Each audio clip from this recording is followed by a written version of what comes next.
सनातन संस्थेतर्फे राजमातंगी यज्ञ हा केला गेला आणि न भूतो न भविष्यती असा हा यज्ञ होता. म्हणजे माझ्या आयुष्यात मी असा यज्ञ पहिल्यांदाच उपस्थित राहण्याचा योग आला आणि मला असं वाटतं मी भाग्यवान समजते स्वतःला.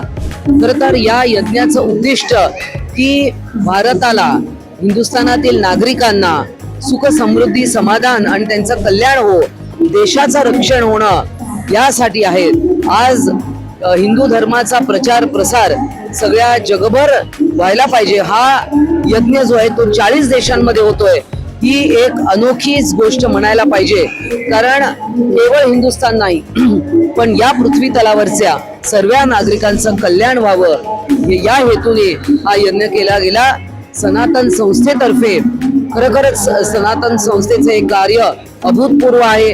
आज 5-6 हजाराच्या वर भक्त मंडळी इकडे आले, जे सनातन धर्मामध्ये त्यांचा दृढ विश्वास आहे. आणि माझं तर खरोखरच भाग्य आहे की मला माझ्यावर हा मंत्रोपचार आहे, या सगळ्याचा माझ्यावर कुठेतरी संस्कार झाले, याचं मी स्वतःला भाग्यवान समजते.